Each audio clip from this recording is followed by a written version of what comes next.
लेखा जी आप म्यूट हो।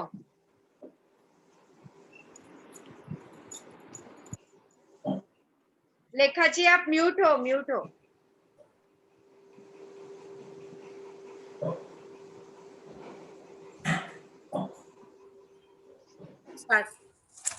शुरू करें। या। मैं सबको म्यूट करती हूँ, लेखा जी आप अनम्यूट कर लेना अपने आप, ठीक है।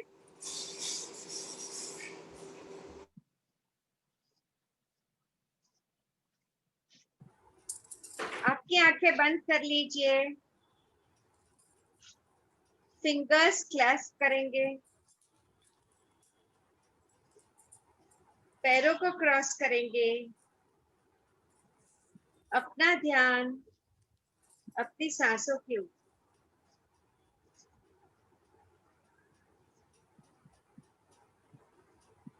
आती जाती सांसें, नेचुरल सॉफ्ट ब्रेथ।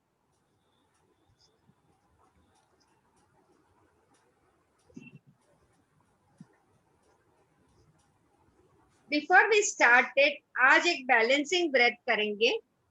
तो हम 4 काउंट पे ब्रेथ को लेंगे, इनहेल करेंगे, 4 काउंट पे उसे होल्ड करेंगे, 4 काउंट पे एक्सेल करेंगे, 4 काउंट पे होल्ड करेंगे। ठीक है, can we do that just to centre ourselves? So inhale 1 2 3 4, hold 1 2 3 4, exhale 1 2 3 4, hold 1 2 3 4। Inhale 1 2 3 4, hold करेंगे 1 2 3 4, exhale 1 2 3 4, hold 1 2 3 4। Inhale 1 2 3 4, hold 1 2 3 4, exhale 1 2 3 4, hold 1 2 3 4। Inhale 1 2 3 4, hold 1 2 3 4, exhale 1 2 3 4, hold 1 2 3 4। अभी आपका ध्यान आपकी नेचुरल सांसों पे, आती जाती सांसें। योर ब्रेथ इज योर गुरु। हमारी सांस मन को कंट्रोल करती है और थॉट्स सांसों को कंट्रोल करती है। हम देखते हैं जब हमें गुस्सा आता है तो हमारी सांसें बहुत फास्ट चलती हैं। तो हम इसे गहरी सांसों को लेके कंट्रोल कर सकते हैं। तो अपने शरीर और मन का ब्रिज है हमारी सांसें। जैसे हमारे थॉट्स एंड इमोशंस सांसों को चेंज करते हैं, तो हम सांसों द्वारा थॉट्स एंड इमोशंस को चेंज कर सकते हैं। हमारी सांसें हमारी एक्सटर्नल और इंटरनल रियलिटी का ब्रिज है। ये ब्यूटीफुल आनापानसती मेडिटेशन बुद्ध के द्वारा दिया गया। ब्रह्म ऋषि पत्री जी ने उसे बहुत अच्छे से सबको जानकारी दी इसके बारे में।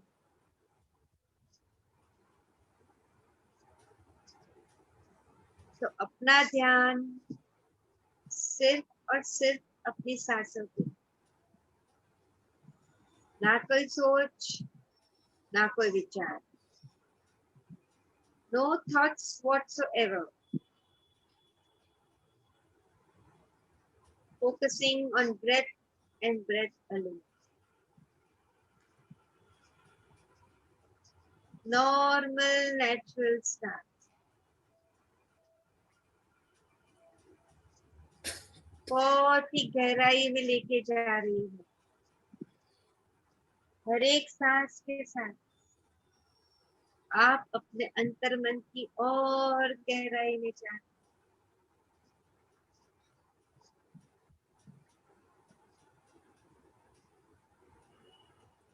अपने आप को परमिशन दीजिए और गहराई में जाने के लिए।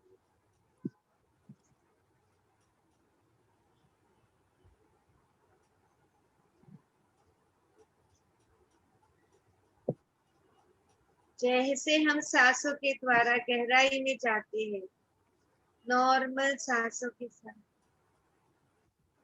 कॉस्मिक ऊर्जा हमारे शरीर में आ रही है।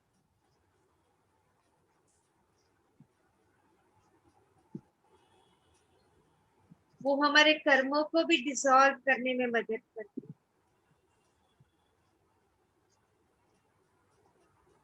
ATM, any time meditation. कहीं भी नहीं जाना, कुछ भी नहीं करना, जब भी टाइम मिले उंगलियों को फंसाना है, पैरों को क्रॉस करना है और बैठ जाना है, सांसों को देखना है और कुछ भी नहीं। Normal natural breath.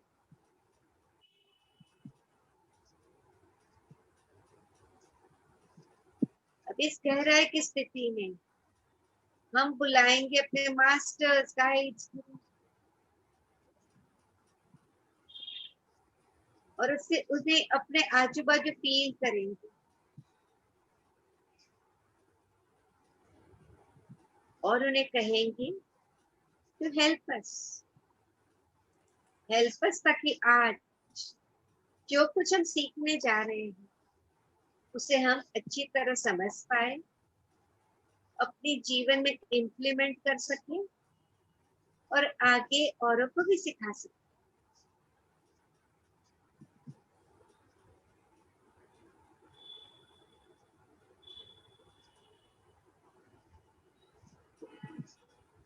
Feel the vibration in your body.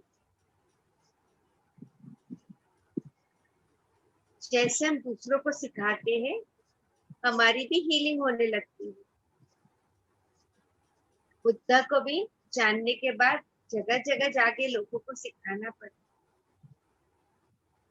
हमारा भी एक कर्तव्य बन, हम जो सीखते हैं हमें दूसरों को सिखाना है।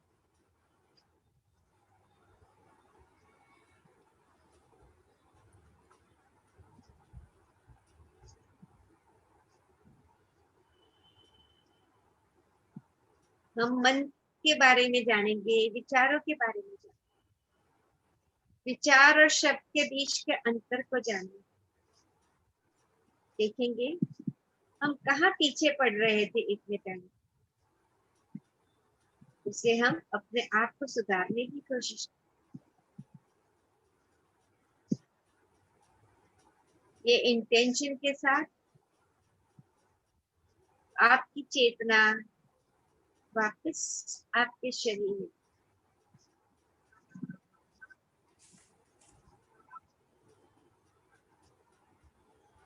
तीस सेकेंड और ध्यान करेंगे।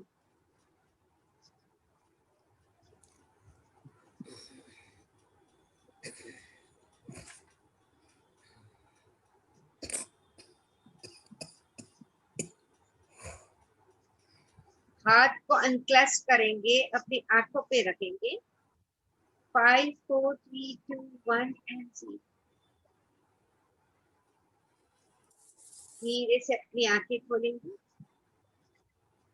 इस ऊर्जा को शरीर पे जहां भी आपका मन करे उसे बहने दीजिए, हाथों से touch. Thank you so much. Thank you. Welcome all, welcome back. Nalini ji बोलिए। ध्यान करने में और जो हम भोजन करते हैं उसमें कितना अंतर होना चाहिए समय का? सी एक्चुअली ध्यान और इसमें ज्यादा प्रॉब्लम नहीं है। अगर हल्का खाया है तो आप आधा घंटे में ध्यान कर सकते हैं, बट अगर बहुत हैवी स्टमक है तो you have to wait for 2 hours। क्योंकि मुझे इस समय मैंने अभी वो किया था ना ब्रेकफास्ट, तो मुझे हाँ अच्छा नहीं लगा, हाँ, तो इस अगर टाइम थोड़ा सा हैवी गया है तो एटलीस्ट 2 घंटा, अगर फ्रूट या कुछ खाया है तो आधे घंटे में आप कर सकते। Okay, thank you. बिकॉज क्या होता है ना, वो जैसे हम भीतर जाने लगते हैं तो कुछ कुछ हाँ, ऊपर आने लगता है ना, अगर बहुत हैवी स्टमक है ओके। इसीलिए जो बेस्ट टाइम होता है वो मॉर्निंग के कहते हैं कि मॉर्निंग में अगर आप मेडिटेशन कर लेते हैं या जो भी एक्सरसाइज है, तो उसके बाद आप फ्री होके कभी भी खा पी सकते हैं। हाँ, क्या हमेशा ही होता है ब्रेकफास्ट और लंच के बीच में हमारा उतना गैप जो 3-4 आवर्स का होता है, उसमें हम बनाने में खड़े हो जाते हैं, तो डाइजेस्ट नहीं होता। तो ये जो आफ्टरनून टाइम होता है, actually this is not very good for the meditation. Meditation का मतलब ये है कि जो हमारी जो कॉस्मिक एनर्जीज है उनको हमें कंज्यूम करना है, तो उनको ये वो सारी एनर्जी हमारी डाइजेशन में निकल जाती है, एज वी टॉक बिफोर। चलिए ठीक, कल हम लोग उसके मेंटल सेल्फ की बात कर रहे थे, थॉट्स की अच्छा, बात कर रहे थे, वी टॉक्ड अबाउट दैट। तो आज उसके थॉट्स क्या है, again we will revise that कि थॉट्स हमारे वाइब्रेशंस होते हैं और वो कहाँ से हमको मिलते हैं थॉट्स। तो उसमें एक चीज हम लोगों ने 5 पॉइंट्स रखे थे, उसमें एक था ऑब्जर्वेशन का। हम जो अपने चारों तरफ चीजें हैं उसको हम देखते हैं, ऑब्जर्व करते हैं, उसको अब डिटेल में ला रहे हैं। उसे परसेप्शन था और पास्ट लाइफ का था, संस्कार थे, सारी चीजें हमने बताई थी उस दिन, शायद नोट करा होगा आप लोगों ने। तो आज यहाँ से शुरू करते हैं ऑब्जर्वेशन से। ऑब्जर्वेशन क्या होता है कि हम जिन चीजों को देखते हैं उन्हीं को हम इमेजिन करते हैं और उन्हीं के अकॉर्डिंगली हम लोग चलते हैं। अब वो जरूरी नहीं है जो हम इमेजिन कर रहे हैं वो सही हो। हमने कोई चीज देखी और उसके बाद हमें क्या लगने लगा कि हाँ, हमने इमेजिन करना शुरू करा। हम किसी के घर गए या हमने कोई सिचुएशन देखी, दूर से देखी, मान लो 2 जने बात कर रहे हैं या कोई लड़का लड़की ऑटो पे जा रहे हैं, स्कूटर पे जा रहे हैं, तो यहाँ से हमारी इमेजिनेशन शुरू हो जाती है कि हो सकता है वो भाई बहन हो, लेकिन हमारी इमेजिनेशन हमेशा हो सकता है इस तरफ जाए कि कोई बॉयफ्रेंड गर्लफ्रेंड है।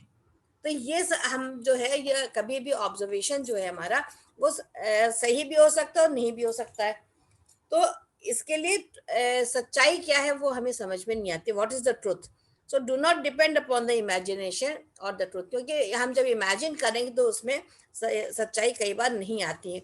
और इसमें क्या होता है, हमारे जो थॉट्स होते हैं they move very very fast, बहुत तेजी से हमारे थॉट्स जो हैं वो चलने लगते हैं और वो फिर हमारे अंदर एक्शन और रिएक्शन पैदा करते हैं। जैसे मैंने बताया कि 2 लोग खड़े अगर आपस में बात भी कर रहे हैं और हाथ हिला हिला के बात कर रहे होंगे, तो हमारे दिमाग में फौरन क्या है कि पता नहीं लड़ाई कर रहे होंगे। तो हम अपने हिसाब से वहां पे परसेप्शन हम अपने लगाने लगते हैं, अपना हमारा एक्शन रिएक्शन शुरू हो जाता है। उनसे हमारा कोई लेना देना हो या ना हो, हम थॉट्स अपने आप के अंदर क्रिएट करना शुरू कर देते हैं। दूसरा हो गया कि एक्सपीरियंस करना थॉट्स को। कैसे हम एक्सपीरियंस करते हैं, एक तो ये होता है जो अभी करंट मोमेंट में हम यहाँ पर हम थॉट्स को देखते हैं। दूसरा क्या होता है कि अगर हम सेम सिनेरियो पैदा करें, जैसे उस दिन आप लोगों ने एक्सरसाइज करी थी कि एक अच्छा मोमेंट याद करिए, एक सैड मोमेंट याद करिए, तो हमारे अंदर क्या हुआ था, हम उसी चीज को एक्सपीरियंस तुरंत फिर से करने लगते हैं। वही सिचुएशन जो होती है फिर से हमारे सामने लौट करके आ जाती है, हमारे ना चाहते हुए, क्योंकि हम उसी में जीना चाहते हैं।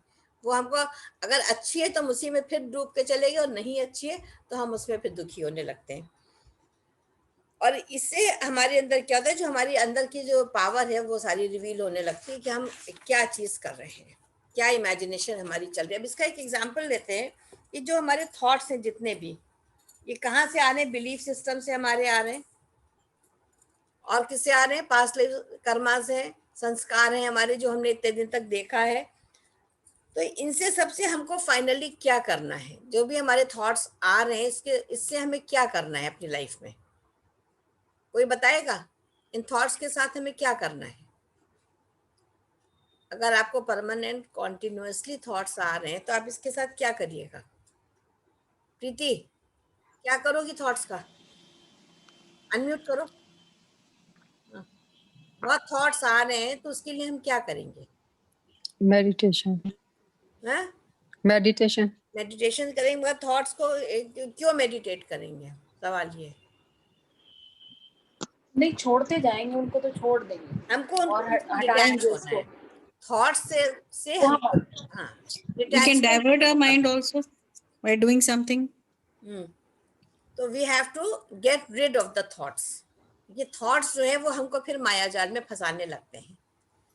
अब थॉट्स क्या रचना, है, हाँ, तो थॉट्स हमें और दूसरा क्या चीज बताते हैं कि राइट मेरा टाइम पे, मेरा एक कहना क्या है कि अल्पना जी ने बताया कि हम उसे डाइवर्ट कर देंगे हमारा माइंड, पर इससे कुछ फायदा नहीं होगा, क्योंकि अगर टेम्पररी हमने डाइवर्ट कर दिया तो वो बाद में और जोर से आते हैं। तो जय कृष्णमूर्ति बोलते थे कि हमें उसको सिर्फ ऑब्जर्व करना है। कब अगर ऐसा हुआ तो वो एक तरीका है, ऑफकोर्स बहुत सारे तरीके हैं, बट एक तरीका है कि उसे ऑब्जर्व करेंगे तो वो अपने आप निकलना शुरू होता है। एक्चुअली वो मिस, Thank you. डाइवर्ट में दूसरी चीज, जैसे कल हम लोग बताते थॉट्स डाइवर्ट किए तो भी वो अंदर गए ना, कोई ना कोई थॉट तो अंदर जा ही रहा है। तो वही जो जैसे गार्बेज वाली बात होती है कि हम लोग गार्बेज को स्टोर करते रहते हैं, हमने डाइवर्ट किया तो भी अंदर जा रहे हैं। तो See, इससे momentary we can divert. That's what I was saying. Just momentary we can divert. नहीं But we have to meditate. We have to work on it to get rid of it. हाँ So नहीं, it's best to face them unless there is an emergency. Yeah, exactly. तो इसमें एक छोटा सा जैसे एक एग्जांपल लीजिए, एक कछुआ है, टर्टल। वो क्या होता है कि वो सेंस कर लेता है कि हमारे चारों तरफ क्या होने वाला है, what is going to happen. तो इमीडिएटली क्या होता है, वो अपने को अंदर विड्रॉ कर लेता है। फिर उसके ऊपर से चाहे कुछ भी, हाथी भी निकल जाए, ट्रक निकल जाए, कुछ निकल जाए, उसको कोई फर्क नहीं पड़ता है। तो हमारा क्या है कि जो करंट सिचुएशन आ रही है, हम अगर हम उसको सेंस कर लेते हैं तो we have to get detach, हमको अपने को वहां से विड्रॉ कर लेना चाहिए। अगर हम विड्रॉ नहीं करेंगे तो उसी माया जाल में फंसते चले। सपोज अगर वो टर्टल है, वो अगर अंदर ना कर ले अपने गर्दन को या अपनी को सेफ ना कर ले तो क्या होगा उसका हश्र। अल्टीमेटली जो भी, अगर एलिफेंट है या ट्रक है, कोई भी चीज उसके ऊपर से गुजरा तो वो तो पूरी तरह से दब जाएगा, खत्म हो जाएगा। तो यहाँ पर हमारा क्या काम होता है कि we should withdraw ourselves from the thoughts and emotions जो हमारे पास बहुत सारे आ रहे हैं। जो सिचुएशन तो सबके सामने आएगी। जैसे कल कोई भी एक सिचुएशन इस समय मान लीजिए हम सबके सामने, सबको एक ही प्रॉब्लम है, नवरात्र चल रहा है तो हम क्लास कैसे अटेंड करें। कुछ नहीं, उसको समझ ले कि नहीं हमें करना है तो they come, they finish their work and they come. और जिनको लगता है कि नहीं हम नहीं खत्म कर पा रहे, वो बैठे हुए। तो सिचुएशन तो सबके लिए एक सी, ऐसा तो नहीं कि हमारे लिए बदल गई है, आपके लिए बदल गई है। हम सब एक ही तरह के परिवार के हैं, एक से ही हम पूजा पाठ करते हैं, एक से भोजन करेंगे, एक से व्रत का खाना बनाएंगे, हम सब लोग वही चीज करेंगे। लेकिन यहाँ पर क्या हुआ है, तो हम उस सिचुएशन को कैसे हैंडल करें, क्या हमारा थॉट प्रोसेस है। दूसरी चीज एक एग्जांपल ये देते हैं कि सपोज जैसे दो जुड़वा, कई बार ट्विंस पैदा होते हैं और वो जो है वो जुड़े हुए होते हैं। ऐसे बहुत से केसेस आपने सुने होंगे, कई बच्चे ऐसे जुड़े हुए पैदा हुए जो अलग नहीं हो पाए। तो उसमें क्या हो रहा है कि सपोज एक बच्चा जो है वो सो रहा है तो दूसरे को जबरदस्ती सोना पड़ेगा, अगर एक लेटा है तो उसको लेटना पड़ेगा, एक चल रहा है दूसरे का नहीं भी मन होगा तो उसको उसके साथ में चलना पड़ेगा। तो ये उसकी मजबूरी होती है। लेकिन जिस समय उनको हम सर्जरी के द्वारा जब उनको अलग कर दिया जाता है तो इंडिपेंडेंट हो जाते हैं। तो इसी हालांकि हम लोग अपने घरों में इतने ज्यादा अटैच्ड हैं,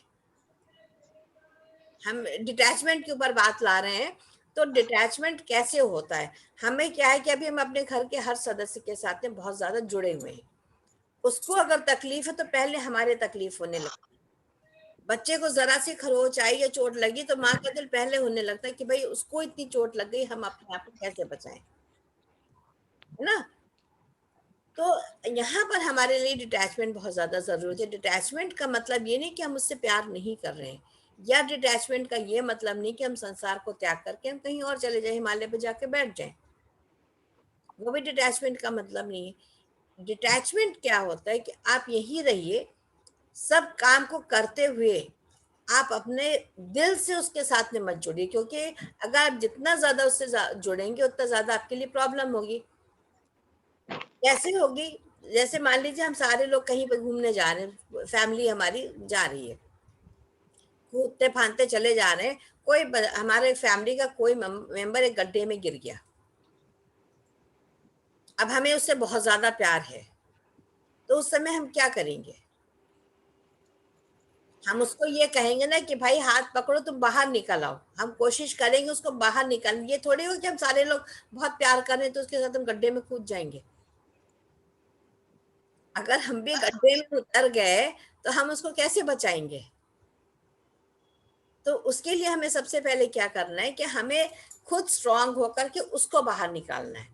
तो डिटैचमेंट यहाँ पे काम आता है। जो भी हमारे थॉट्स होते हैं उसे हम कैसे, हमको ग्रेजुअली थॉट्स को जो रोकने की बात करी जाती है वो डिटैचमेंट ही हमको सबसे पहले सिखाता है। आप खुद स्ट्रांग बनिए। आपके घर में बहुत सी सिचुएशन आती है। हमारे एग्जाम्पल है, इनके इतनी बार इनको एक्सीडेंट हुआ है। अगर हम रोते हुए खड़े रहते तो हम इनको कैसे खड़ा करते? तो वहां पर हमने सबसे पहले ये देखा कि हमारा कोई अटैचमेंट नहीं है। हम एक नर्स और पेशेंट की तरह हमने वर्क करा। खाना खिलाना तो वाइफ की तरह करा, सेवा करनी तो वो वाली फीलिंग को लाए, लेकिन वो अटैचमेंट लेकर के हमने नहीं करा। क्योंकि नहीं तो हम तो रोते ही रह जाते कि भाई इतनी चोट लग गई है, अब आपको चोट लगी तो हम भी रो रहे हैं, आप भी रोइए, दोनों लोग बैठ के रोते हैं। तो you have to come out of the situation. तो डिटैचमेंट हमको सबसे पहले क्या चीज सिखाता है? That is unconditional love.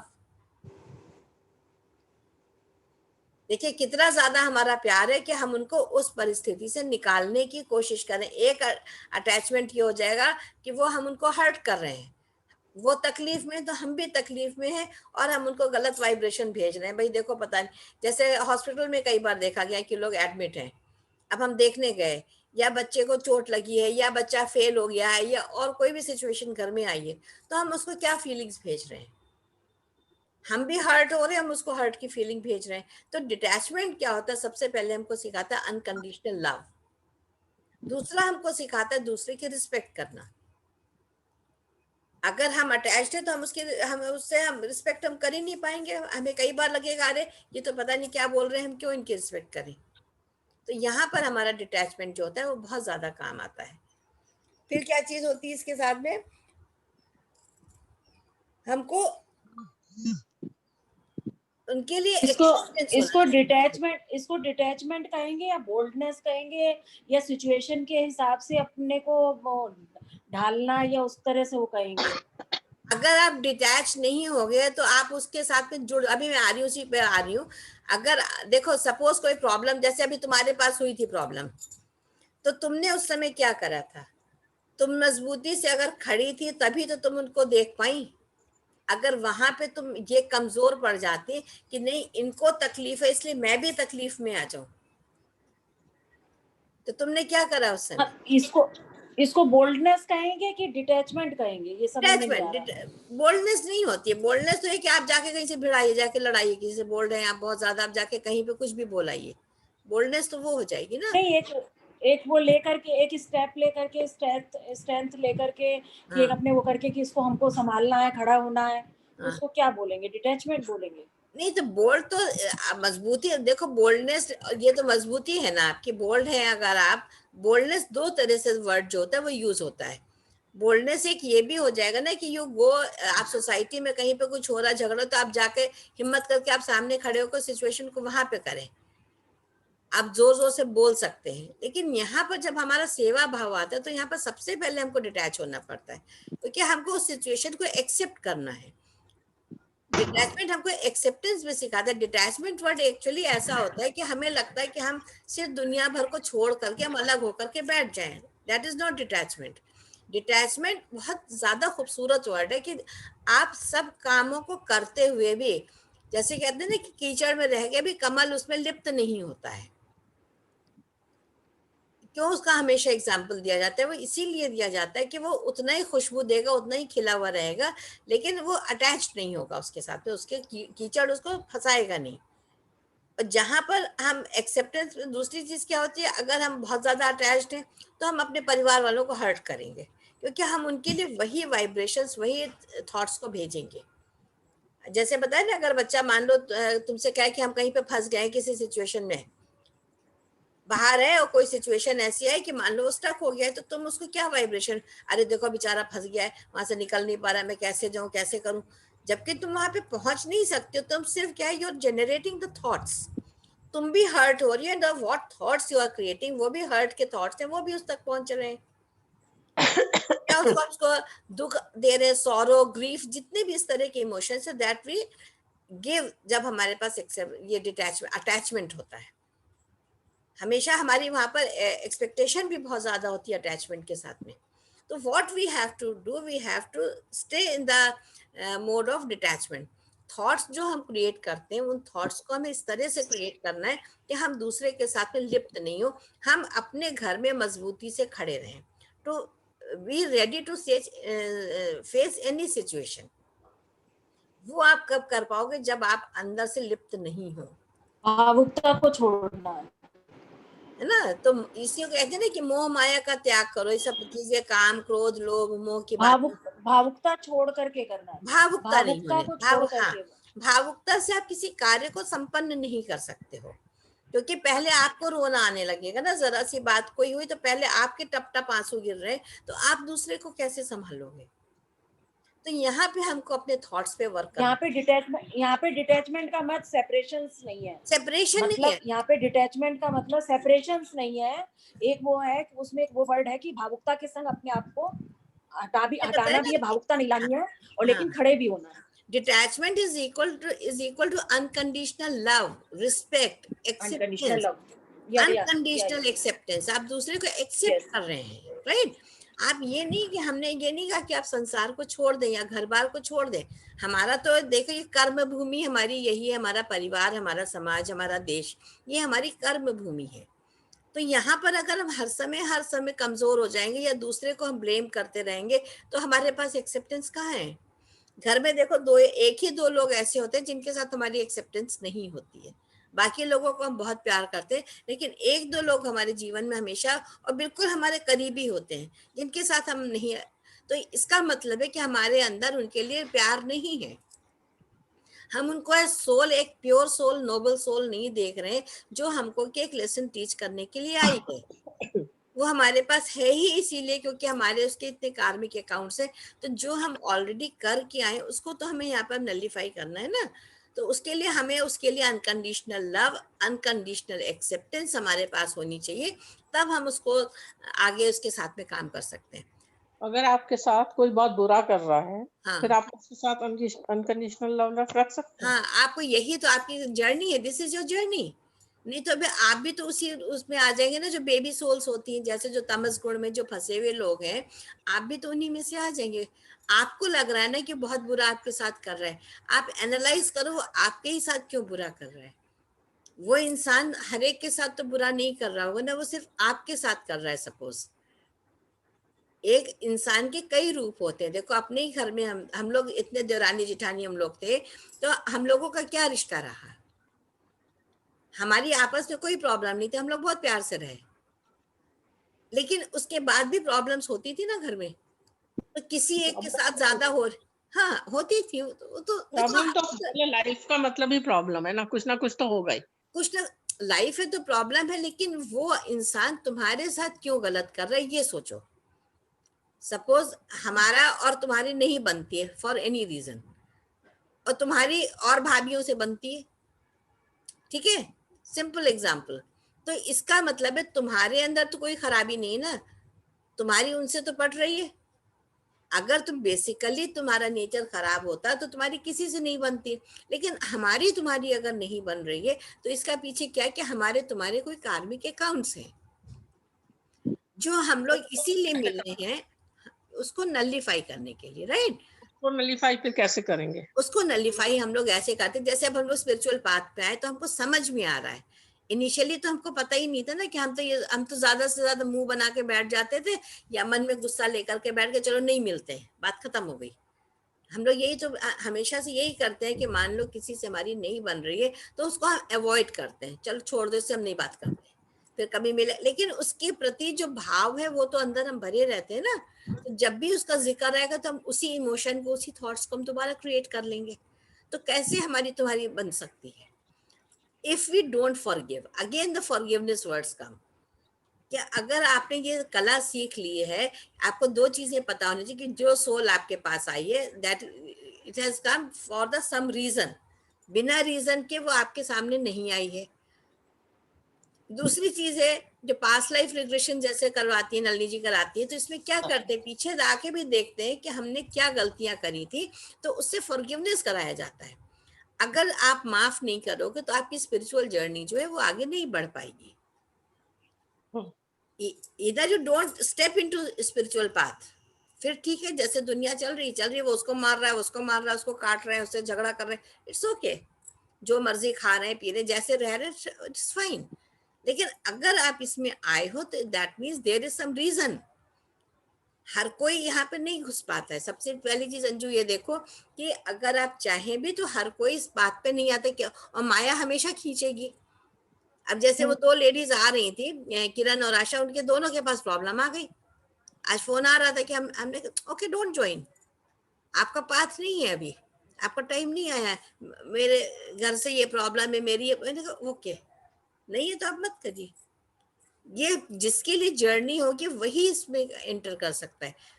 2 आए 10 आए 50 आए that doesn't make any difference, लेकिन जिसकी जो जर्नी हो वही घुस सकता है, राइट। तो वी हैव टू फॉरगिव। हमें थॉट्स ऐसे क्रिएट, पॉजिटिव थॉट्स क्रिएट करने कि जिससे कि हमारी खुद की वाइब्रेशन फ्रीक्वेंसी हाई हो और दूसरे को वही चीज हम पहुंचाएं। तुम अंदर से बैठ के किसी को भी कुड़कुड़ाते रहोगे तो वो तो ऐसा थोड़ी कि थॉट नहीं पहुंचेगा। वो यूनिवर्स में गया तो यूनिवर्स से एक तो आपके पास न्यूटन थर्ड लॉ लगेगा ही। 1 मिनट बाद में आ गया। हाँ कोई बात, उतनी इंटेंसिटी से वो वापस भी आएगा। ठीक है, तो आज इसमें एक हम लोग छोटी सी एक्सरसाइज फिर से करते हैं। हम आपको एक सिचुएशन देते हैं। रजनी जी आप सो रही हैं कि जग रही हैं? Are you awake? एक सिचुएशन, हम एक कॉमन सिचुएशन सबको दे रहे हैं और उस पर आप अपना एक्सपीरियंस लिखिए। नलिनी जी तो म्यूट कर देना सबको। आपने जब अपने क्लास 10th का एग्जाम लिखने आप लोग गए थे एग्जामिनेशन हॉल में, ऑल ऑफ यू, सब लोग सोचिए जब आप 10th क्लास में अपना पहला बोर्ड एग्जाम पेपर लिखने गए थे, उस समय क्या दिमाग में था, उस पल को जिए और अभी उसके ऊपर लिखिए। I give you 5 minutes। Your 10th class का बोर्ड एग्जाम देने के लिए जब आप पहला पेपर देने घुसे हैं, और सबको याद आ जाएगा क्योंकि बोर्ड एग्जामिनेशन ऐसा होता है कि कोई भी नहीं भूलता अपना पहला बोर्ड एग्जाम। हाँ ट्रू ट्रू। खोलो इस अनम्यूट करो। हाँ बोल दिया। हम तो भूल गए हैं। कोई बात नहीं, अपना बीए का लिख लो तो चलो। बीए का भी नहीं याद है मुझे। सोचो यही टास्क है आज के लिए। ये नहीं कहो ये अभी देखना उसका कितना बढ़िया रिजल्ट आएगा। लिखना सबको, टास्क सबको करना है, टास्क में कोई डील नहीं है। क्या क्वेश्चन था? 10th के एग्जाम देने गए तो 10th के बोर्ड का एग्जाम देने जब आप अपना पहला पेपर देने गए थे तो उस समय की क्या चीजें हैं जो आपको याद है, क्या रिएक्शन था, कैसा लगा था, उस मोमेंट को जिए और अभी करिए। भाई समझ लीजिए आप बोर्ड एग्जामिनेशन लिख रही हैं, योर फर्स्ट पेपर। चलिए इंग्लिश का पेपर है, इंग्लिश लिटरेचर, इमेजिन करिए and write down.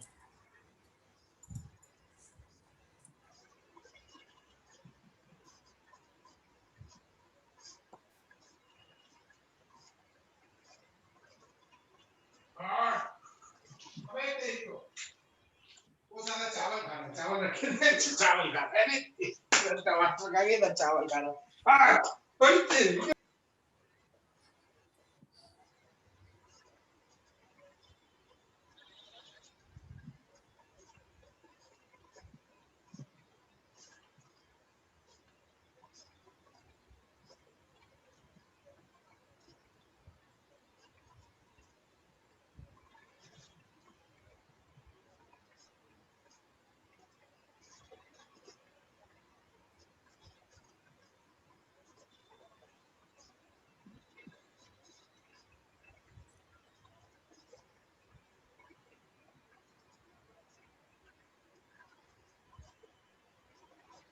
Hello, can I tell?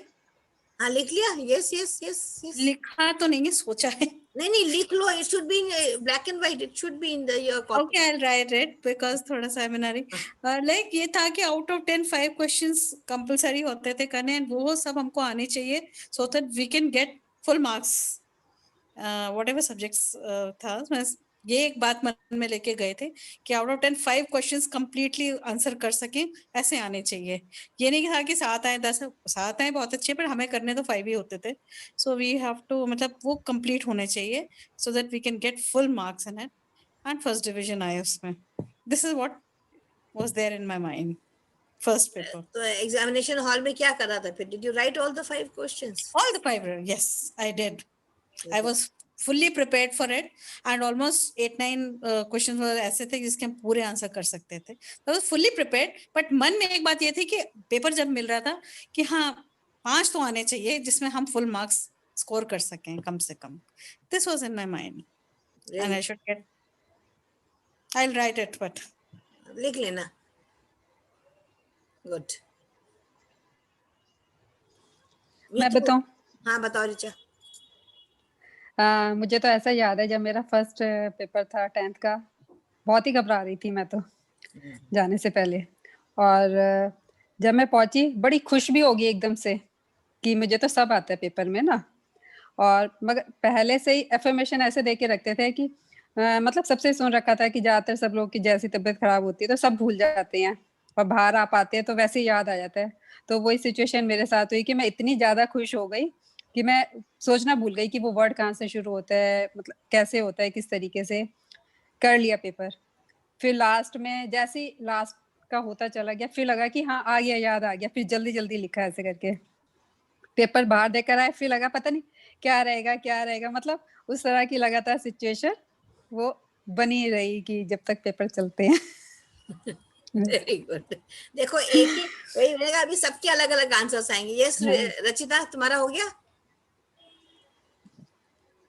और बाहर आने पे एक मेरा अक्षर बताऊं? याद आ गया टोटली, जिनका नहीं आ रहा था आंसर। सही बात है। हाँ रचिता 10th चलो। 10th का एग्जाम था। मैं घर में सबसे बड़ी फर्स्ट बोर्ड का एग्जाम था। खूब ध्यान था, मैथ का पेपर था। पापा जो है बार बार यही ज्योमेट्री बॉक्स रख लिया। एक जो वो होता है हिंदी पूरा एकदम सब ऐसा आ रहा है जैसे आंखों के सामने एकदम पूरी पिक्चर आ गई। तो कहते थे कि जो कॉपी मिलेगी तो लेफ्ट पेज रफ का रखना है, राइट पे लिखना है। मैथ में ही रहता था। तो वो एक एक बात बता रहे थे, कर रहे थे। मम्मी जो है वो कि दही चीनी खा के जाओ, ये करो। जब पहुंच गए टाइम से, नहीं आधा घंटे पहले पहुंचना है, जल्दी पहुंचना है, टाइम से चलो, जल्दी चलो। और वो बार बार दोहराते जा रहे। रात में नींद भी नहीं आ रही, पापा भी मम्मी भी सब। वो पेन रख लिया। ये सबसे ज्यादा तो आई कार्ड, एंट्री कार्ड जो है वो सबसे पहले रखो। पता चला कि उसमें वो तो रख लिया ना, ये रख लिया और रख लिया, बार बार। घर में ऐसा हो रहा था जैसे बोर्ड का एग्जाम में एकदम भूचाल आ गया। फर्स्ट टाइम कोई बच्चा बोर्ड का एग्जाम देने जा रहा है, इतना ज्यादा वो लगा। जब वहां पहुंचे खैर तो काफी एकदम छोड़ने गए थे पापा ही, याद है खूब अच्छे से। तो एग्जाम में जाते ही थे तो उसमें यही हो रहा था कि जैसे अंदर कहीं जा रहे हैं कि पता नहीं क्या, कि जैसे कुछ कहीं किसी के सामने पेशी होने जा रही है, कुछ क्या हो रहा है कि अदालत में। मतलब इतनी घबराहट थी, इतना वो था कि पता नहीं क्या एग्जामिनेशन हॉल है कि क्या है, बोर्ड का एग्जाम ना हो गया। मतलब हवा होता था बहुत ज्यादा ऐसा हो गया था। अब सोचते हैं उस बात को तो हंसी आती है। खैर पेपर बहुत अच्छे से गया, सब फर्स्ट क्लास था। 10th में फर्स्ट डिवीजन आई, बढ़िया सब अच्छे एग्जाम में। लेकिन यह कि उस समय जो फर्स्ट वाला वो होता है तो वाकई में फिर सेकंड एग्जाम, थर्ड हो जब आता है धीरे धीरे तो जैसे यूज टू हो जाते हैं। पर पहला पेपर याद करते ही आज भी सारी बातें बिल्कुल एकदम पूरी रील चल गई। तो देखिए उन्हीं थॉट्स को हमने दोबारा क्रिएट करा ना, रिक्रिएट करा हमने सारे थॉट्स को। यार रचिता बोलो, अनम्यूट करो, अनम्यूट। तो जैसे हमारा शेड्यूल आया था, टाइम टेबल आया था कि ये दिन ये एग्जाम होगा, तो थोड़ी सी घबराहट हुई थी। लेकिन ये था कि मेरी मम्मी तो जैसे सभी लोग शायद उस जमाने में वैसे ही करते थे कि जब मम्मी सुबह खाना बना रही होती थी, हम लोग का लंच बना रही होती थी, तो उस समय से हमको बोलती थी ये लेसन पढ़ के रखना है, ये मैं सुनने वाला था। She used to keep the notebook with her and paratha करती थी, हमसे क्वेश्चन आंसर पूछती थी। हालांकि वो एक भी देखती नहीं थी कि गलत बोला है सही बोला है, लेकिन हमें डर रहता था कि हमें सब जो उन्होंने एक दिन पहले बोला वो रात को पढ़ के सुबह उनको सुनाना है। तो इस तरह से मेरी प्रिपरेशन तो थ्रू आउट रहती थी। हम दोनों बहनों की प्रिपरेशन थ्रू आउट है, कभी भी एग्जाम ले लो कुछ के। लेकिन हाँ जब बोर्ड का एग्जाम था तो थोड़ी सी टेंशन मम्मी पापा को भी थी एंड मैं अपने पूरे ननिहाल में पहला, ननिहाल के दादी के घर में भी पहली लड़की थी बोर्ड पे। हाँ, first child only, first child. तो सब लोगों को था कि भाई इसके तो बहुत अच्छे मार्क्स आने चाहिए, लोगों की एक्सपेक्टेशन ज्यादा थी जैसे। तो फिर जब एग्जाम का टाइम आया, पापा स्कूटर था, वेस्पा स्कूटर था, तो पापा स्कूटर पे छोड़ने गए, और मेरे पापा गाड़ी ऐसे चलाते थे कि साइकिल वाला भी उससे आगे निकल जाए। तो फिर हमें बड़ा बहुत गुस्सा आता था, तो सो जाते थे स्कूटर बैठे बैठे, सो जाती थी मैं तो, उसको आंखें बंद करके। और मेरी सबसे बड़ी ये खासियत थी जो मैंने ऋषभ को भी सिखाई, कि कभी भी एग्जाम, जिस दिन एग्जाम, बोर्ड का एग्जाम हो या तुम्हारा सीए का एग्जाम हो, वहां पे सेंटर पे जाके तुम पढ़ना नहीं। बहुत सारे बच्चे होते लास्ट मिनट तक किताब खोलते हैं, टीचर चिल्ला रही है अंदर से, आ जाओ किताबें रख कर आओ, का काम है स्टेट का, पर हमने कभी नोटबुक नहीं लेकर गए। पर exam throughout MSc BEd तक भी मैं कभी नोटबुक नहीं लेके गई ना, मैंने ऋषभ को कभी ले जाने दिया सीए के एग्जाम तक कि नोटबुक लेके जाओ, लास्ट मिनट की पढ़ाई मत करो, क्योंकि वो कंफ्यूजन क्रिएट करती है। ठीक है, अब हम देख रहे हैं कि सब बच्चे पढ़ रहे हैं, ये भी कर रहे हैं, वो भी कर रहे हैं, हमें कोने में बैठे हैं, किताब तो हमारे पास है नहीं, हम तो लेके जाएंगे नहीं भाई। तो मम्मी भी हमारी कभी नहीं कहती थी कि नोटबुक लेके जाओ। ठीक है, जब आंसर शीट पहले ही मिल जाती थी, तो कांपते हाथों से अपना रोल नंबर लिखा, सब शीट चेक कर रहे हैं, और उसके बाद हमने बोल दिया अब तो हम यहाँ आ गए हैं तो आ ही गए हैं, अब जो होगा भगवान की इच्छा। और बस एग्जाम दे दिया, और 69.3% उस समय के जमाने में आ गए मार्क्स। देखिए, जो हाथ कांप रहा था वो कंपन अभी भी तुमको याद है, जस्ट इमेजिन। वो अंदर दैट इज स्टोर्ड, है ना। रजनी जी आप बोलो जरा, बहुत नहीं आ रही है इनको। रजनी जी देख नहीं रही है। रजनी जी अनम्यूट करिए। हाँ जी, यू आर अवेक? हाँ, good morning. Good morning every time. हाँ, मिक्स फीलिंग तो होती है। 10th का एग्जाम ऐसा होता था कि 10th है करके, तो अपनी पूरी तैयारी रहती थी। एक मेरे को वो बड़ा अच्छा लगता था कि बॉक्स में पेंसिल बॉक्स ये सब सजाना। पहुंच गए वहां, फिर बी कॉपी लेने का भी बड़ा शौक था कि फटाफट फटाफट लिखो, बी कॉपी लेंगे। वो एक अच्छा लगता था कि हाँ हमने नेक्स्ट कॉपी ली है। तो और एक आदत थी कि जो पहले आता है हम पहले वही क्वेश्चन कर देंगे, ऐसे नंबरिंग से नहीं करेंगे। तो अच्छा था सब। वही चीजें हमने बच्चों को भी बताई कि ऐसे ऐसे करना होता है। ठीक था। वो उस पेंसिल बॉक्स की कितनी सुंदर यादें आपके पास हैं, ये देखिए। बहुत प्यारी यादें है ना। यस, कविता जी। हमेशा हमेशा neat and Unmute clean yourself. रखती थी मैं अपना हाँ। Pencil box. बहुत सुंदर लगता है, देखो वहां पे पहुंच गए दोबारा हम लोग। कविता जी अनम्यूट करिए। मेरे पास तो 10th का अभी तक रखा हुआ है आई कार्ड। हाँ। अरे वाह, आई कार्ड जो एंट्री कार्ड मेरा होता भी था रखा ना, है। वो अब एडमिट कार्ड, वो अभी आज तक रखा हुआ है। बोलिए कविता जी। मेरा भी रखा है। हमारे समय तो 11 का था, 10 का नहीं था। 11 पीयूसी होगा ना आपका? हाँ, पीयूसी होगा। 11 का एसएससी। हाँ, अच्छा आईसीएससी। ऐसे 11 का था। और तभी के सब बहुत डर रहे थे। मम्मी पापा तो वैसे पढ़ाई बिढ़ाई कोई लेते नहीं था, हम खुद का पढ़ाई करते। तभी क्या होता था, जब क्लास में हम जाए ना तो ऐसा लगता है वो उसको कुछ आता नहीं, इसके लिए वो क्लास में जाते हैं। इसके लिए क्लास में जाने का भी मन नहीं करता था, अपने आप ही पढ़ाई करो ऐसा जब बोलते थे। जब वो चलो क्लास जाते थे, इसका मतलब ये उसको कुछ आता नहीं, इसके लिए क्लास में जाते। अभी तक ऐसा नहीं है ना। तो ज्यादा क्लास भी नहीं किया था, हम लोग खुद पढ़ते थे, खुद ही सब तैयारी किया एग्जामिनेशन का। लेकिन पहले दिन जब गए तो बहुत सा डर लगता है। तैयारी तो की है, लेकिन क्या मालूम हमको आता है, जब लिखने को तो सूझेगा कि नहीं, कुछ याद आएगा कि नहीं, ऐसा थोड़ा डर था। फिर थोड़ा भगवान का नाम लेके जब तक पेपर मिलता है तब तक थोड़ा भगवान का शांत करने का प्रयत्न करते थे कि चलो ऐसा नहीं होना चाहिए कहीं। जब पेपर मिला तो पेपर पढ़ा तो बाप रे, कुछ याद नहीं आ रहा है तो क्या लेकिन जब एक्चुअली लिखने को चालू किया तो बराबर बराबर पूरा सब याद जो किया ही था ना, तो एकदम शांत हो गया। तो पूरा पेपर पूरा किया, सब अच्छी तरह से किया। पहले बार ही इतना ऐसा, बाद में ऐसा नहीं हुआ था, पहले समय ऐसा। तो अच्छी तरह से पेपर गया, अच्छी तरह से लिखा। बढ़िया, खुश है। कितनी सुंदर यादें देखिए आप लोगों की ताजा हो रही हैं। अंजलि सबको बोर्ड एग्जाम दिलवा दिया दोबारा। अंजलि अनम्यूट करो। हाँ हाँ, म्यूट कर रही हूँ। हाँ, एक तो सबकी बातें सुनकर बहुत अच्छा लगा, है ना? हमें लगा हम उसी उसमें पहुंच गए। तो मेन सबसे बड़ी चीज थी कि हाँ, 10th का एग्जाम देते समय ये तो जरूर लग रहा था कि कोई बहुत चीज हम स्पेशल करने जा रहे हैं, है ना? सबने, हमारे यहाँ टीचर्स भी बहुत रहती थी, तो जिस स्कूल में पढ़ते थे उसकी टीचर्स भी थी, तो अंजू अच्छा करना है, ये करना है, सब लोग बहुत वो कर रहे थे, पैम्पर भी कर रहे थे। सो के नहीं हाँ उठती थी मैं बहुत जल्दी, और रात में नहीं पढ़ती थी। ठीक है, मुझे शाम तक जो पढ़ लेना है, सुबह भी बहुत जल्दी नहीं उठना होता था, उसके लिए भी डांट पड़ती थी। एक एक्साइटमेंट भी था। लेकिन हाँ, जब एग्जाम देने जाना था तो बिल्कुल टाइम से, सबसे पहली चीज क्या थी कि बिल्कुल समय से वहां पहुंचना है। और मुझे वो सबसे पहले याद है ना, वो जो रोल नंबर हम लोग शब्दों में लिखते थे, वो इतना लंबा चौड़ा, लाखों में roll number.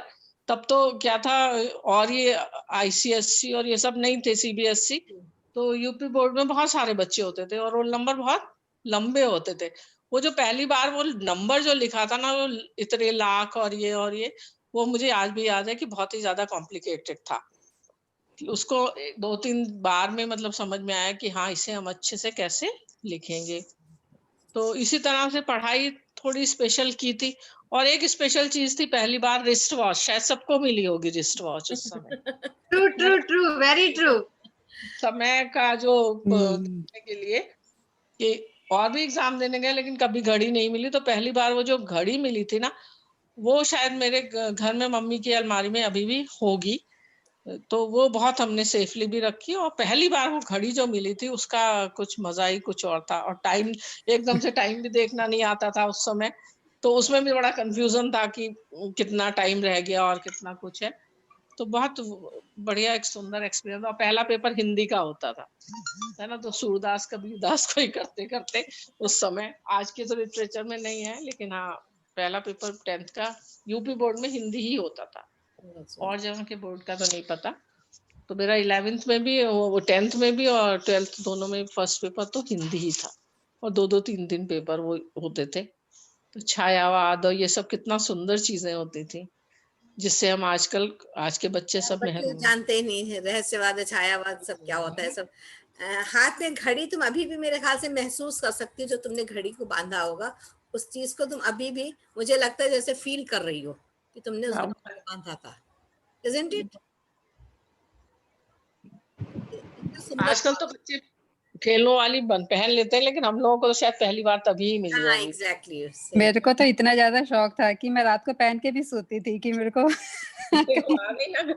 Even I can feel that wrist watch अभी अपने हाथों खोलो, में, सीरियसली। हाय मौसी खोलो, अनम्यूट योरसेल्फ। वो सोच रही हम बच गए। बातें करने लगी, हम बच गए, ऐसा नहीं है। नहीं, वो अनम्यूट नहीं हुआ है अभी आपका। हाँ, नहीं बस नहीं गए, लेकिन मुझे 10th का तो कुछ याद नहीं है। मैंने जब बीए का एग्जाम दिया था, तो मैं डिग्री कॉलेज में तब पढ़ती थी, तब यूनिवर्सिटी में नहीं पढ़ती थी। लेकिन यूनिवर्सिटी में एग्जाम यूनिवर्सिटी में होता था। तो पहली बार जब मैं यूनिवर्सिटी में पहली बार घुसे, वो घबराहट तो थी ही, चारों ओर भौचक होके देख रही थी, इतनी बड़ी लखनऊ यूनिवर्सिटी। पर इतना तो अपने पर, पेपर के लिए तो इतना अपने अंदर विश्वास था कि पेपर तो कर ही लूंगी, उसमें कोई डाउट नहीं था। उस तरह की घबराहट नहीं थी, लेकिन नए वातावरण और नए उसकी घबराहट बहुत ज्यादा थी। वैसे भी यूनिवर्सिटी बड़ी कंप्लीट। पेपर तो बढ़िया करा। पेपर तो बढ़िया। पेपर तो ठीक ही हुआ, पास भी होते चले गए। देखिए, ये थॉट्स की आज हमने बात करी, किस तरह से वो हमारे अंदर अभी भी हैं ना। हालांकि उनका कोई हमारे लिए इम्पोर्टेंस नहीं है, लेकिन उससे कितनी किसी को हैप्पीनेस मिली, वो तो ठीक है, लेकिन अगर किसी को डर था, तकलीफ थी, तो उन थॉट्स को रखने का हमें क्या फायदा है? Again the words come, detachment. तो मेडिटेशन जो हम लोग करते हैं कि हम अपने थॉट्स को कंट्रोल कर सकें, मॉर्निंग मेडिटेशन जो होता है दैट इज आप सुबह एक बार कर लेते हैं, फिर दिन भर आपके पास एनर्जी रहती है to continue with the thing. तो आप लोग जरा अपनी ताली बजा लीजिए कि कितना सुंदर आपका सबका अनुभव रहा।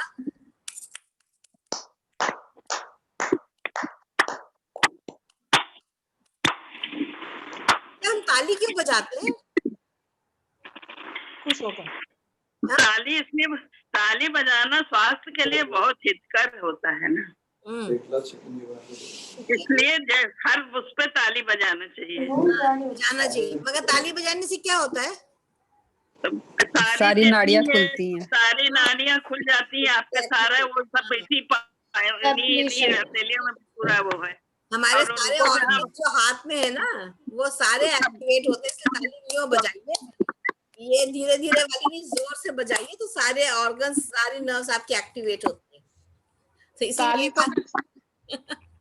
ताली एप्रिसिएशन भी है ना, ताली एक्सरसाइज भी है, खुद के लिए भी होता है। आपका हैप्पीनेस शो कर रही है, एप्रिसिएशन शो कर रही है, आपका दूसरे के लिए क्या थॉट है वो शो कर रही है, बहुत सारी चीजें हैं। लेकिन हमारे लिए क्या फायदा कर रही है कि हमारी ऑर्गन्स को और नाड़ियों को एक्टिवेट कर रही है, राइट?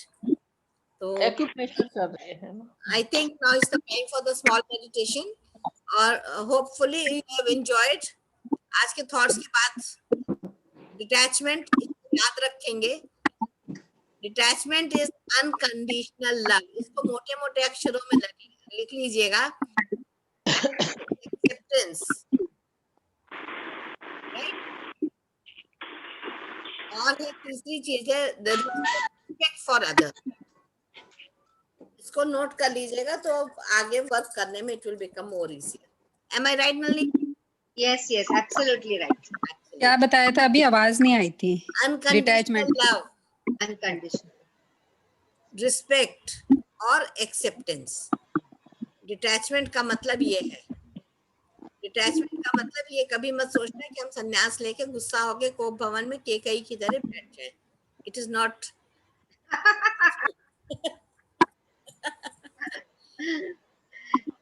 नहीं तो दूसरी रामायण शुरू हो जाएगी। हाँ, लगा कि रामायण से हम महाभारत में पहुंच गए। पहले रामायण होती है, फिर महाभारत होती है। Every time it happens, it should not happen in our houses, to be like that. Thank you. चलिए Nalini ji, will go for a short meditation. या श्योर, ठीक है। So just close your eyes, clasp your fingers, cross your legs. धीरे धीरे आपका ध्यान आपकी सांसों पे, just focus on your breath.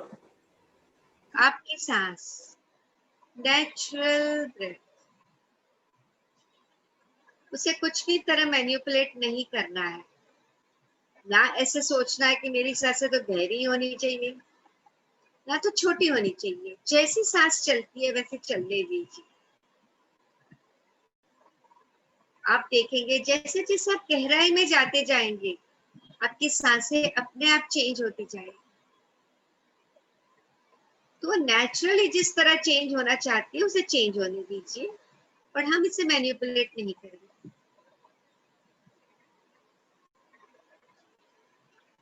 हमारी सांस हमारी गुरु है, एक ब्रिज है between the outer reality and the inner reality.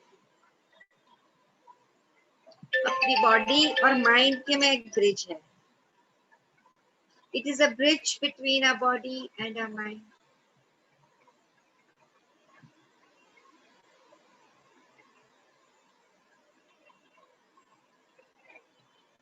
हर रोज हमारे मन में 60,000 थॉट्स आते हैं, उसमें से 90% अननेसेसरी थॉट्स होते हैं या नेगेटिव थॉट्स होते हैं। हम सब पे तो अवेयर नहीं हो सकते हैं, तो ज्यादा करके आज से कोशिश करेंगे कि हमारे थॉट्स के बारे में अवेयर होने के लिए we can regularly stop every 2 hours, alarm रख सकते हैं, और वो टाइम जब अलार्म बजता है तो देखेंगे कि क्या विचार आए, उस विचार को लिख सकते हैं। हम देखेंगे कि अगर हमने रेगुलर इसको प्रैक्टिस की तो हमारी एक पैटर्न हमारे सामने आ जाएगी। एक बार हमारी पैटर्न हमारे सामने आ गई तो उसे रिलीज करना बहुत इजी हो जाएगा। तो आज से हमें सोचना है कि हमें अवेयर रहना है हमारे थॉट्स के बारे में, जितना रह सके उतना।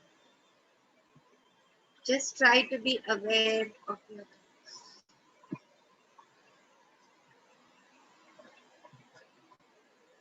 आपका ध्यान आपकी सांसों पर।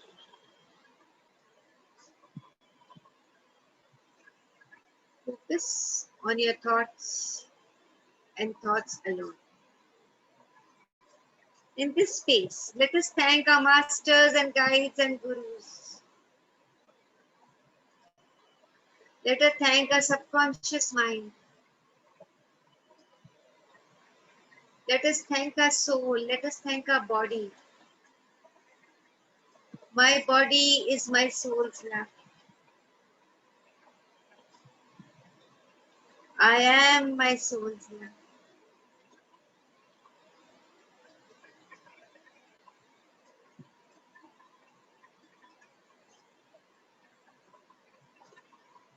धीरे धीरे जैसे आपका कनेक्शन रहेगा, आप ध्यान दोगे, तो जैसे जैसे आपका ध्यान आपकी बॉडी पे जाएगा तो आपको थॉट्स आएंगे, as if the body is trying to talk to you.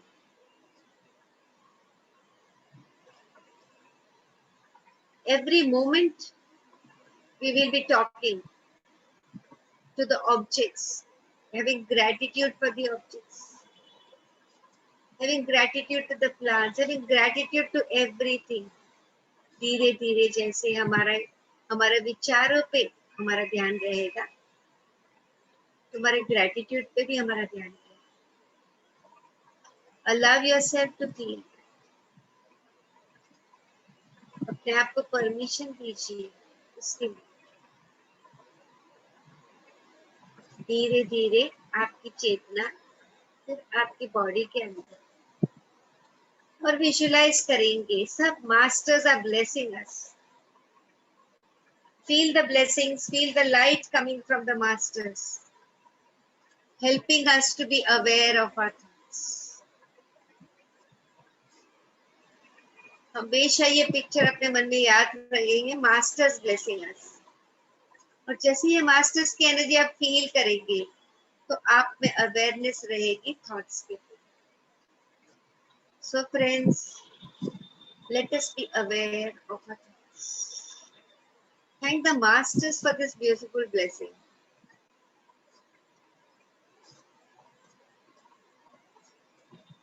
Deep gratitude to one and all.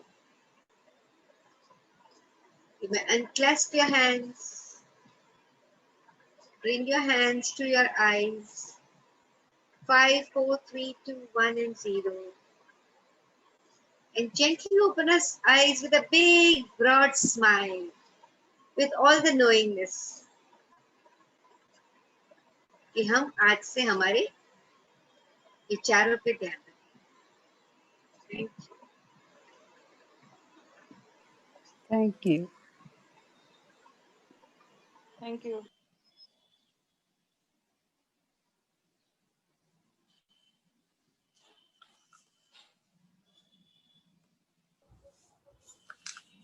आप लोग अनम्यूट कर लीजिए अपने को।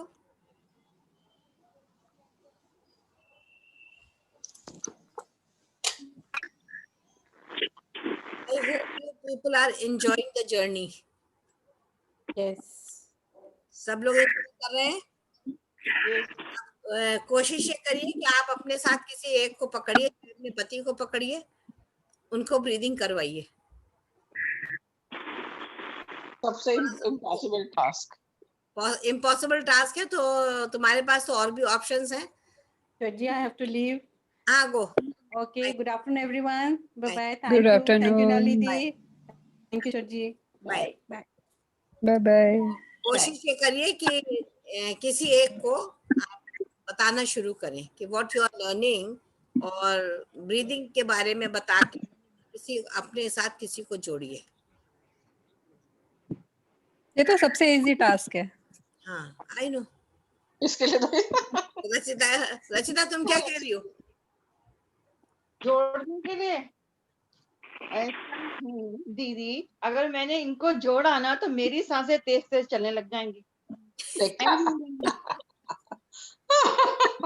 वो बड़ा मुश्किल है।